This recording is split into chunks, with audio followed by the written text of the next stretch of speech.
The Elves in the Shelves, a short story by Joan Aiken. There was a little girl called Janet, and it was her birthday. She had lots of presents, a little red bicycle, and a pair of roller skates, and a jump rope, and a big pile of books. But just the same, Janet was not very happy. Why? Because her mother was away visiting her sick granny, and her daddy, who was a train driver, had to go off and drive his train. And so Janet would be all alone that night. Her daddy gave her a very nice supper, bread and butter and brown sugar, and a drink of creamy milk.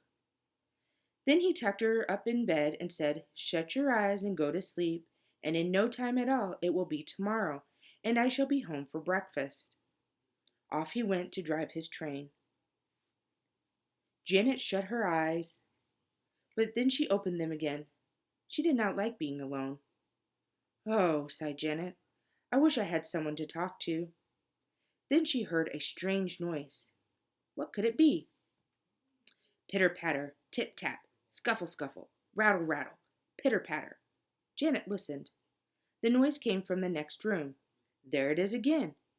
Pitter patter, tip tap, scuffle scuffle, rattle rattle, pitter patter.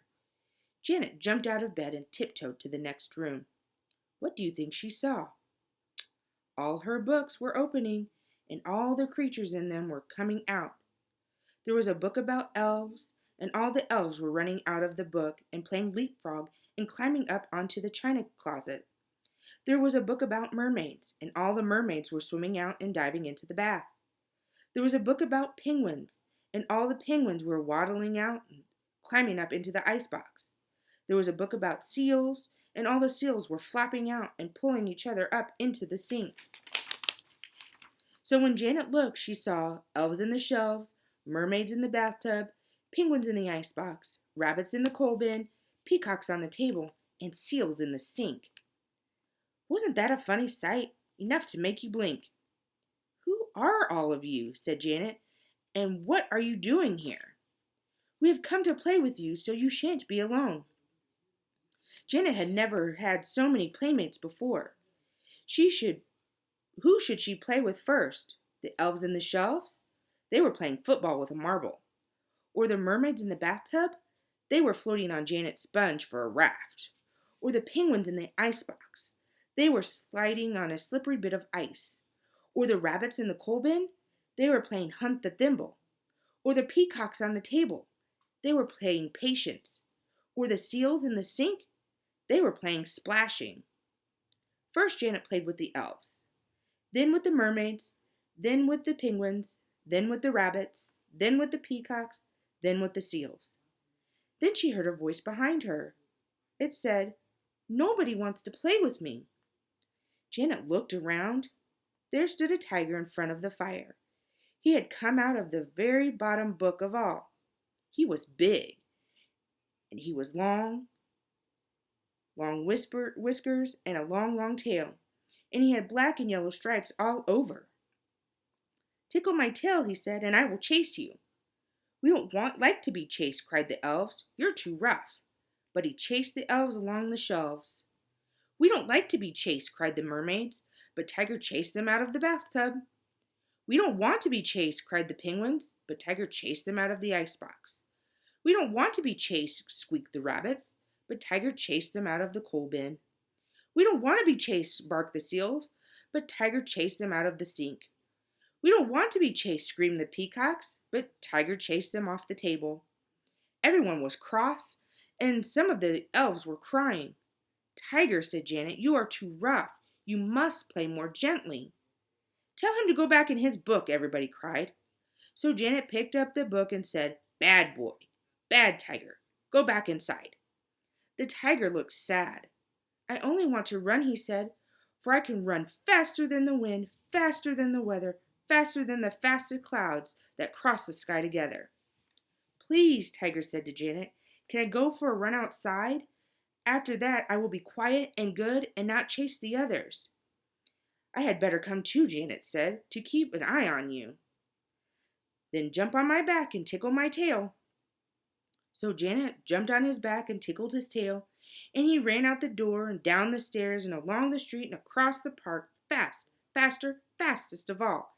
And as he ran, he sang, I can run faster than the wind, faster than the weather, faster than the fastest clouds that cross the sky together. They then met a man with a glass foot. He cried, Oh, please, my hat has blown off. Can you catch it for me? For if I run, I might break my glass foot. Pooh, said Tiger, I can easily catch your hat.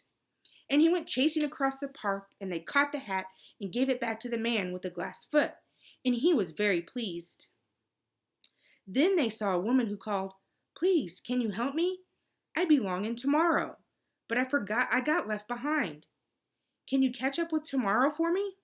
Easy, said Tiger, for I can run faster than the wind, faster than the weather, faster than the fastest clouds that cross the sky together.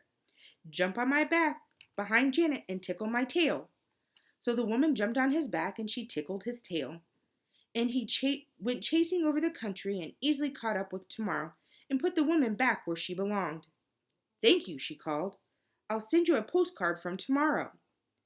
Then they saw a boy who called, Help! My panda from the circus is chasing me because I pulled its whiskers. Save me. Easy, said the tiger. Jump on my back and tickle my tail. So they tickled his tail and away they went, fast, faster, fastest of all. At first the panda came whistling after, but soon it gave up and went back to sleep in its hole under the merry-go-round. Thank you for saving me, said the boy, and he gave them each a nut and jumped off as they passed by his home. Then Janet said, Goodness, there's the train that my daddy comes home on. Quick, quick, or he'll come home first and wonder where I am. Easy, said Tiger. I can beat a train any day, for I can run faster than the wind, faster than the weather, faster than the fastest clouds that cross the sky together. Only tickle my tail. So Janet tickled his tail, and they went racing back, over the country and over the town, over the houses and churches and mountains and rivers, across the park and along the street and in through Janet's window. Quick, she cried. You must all get back into your books, for my daddy's coming home. For there were elves in the shelves, mermaids in the bathtub, penguins in the icebox, rabbits in the coal bin, peacocks on the table, and seals in the sink. I will play with you all again tomorrow night, Janet promised.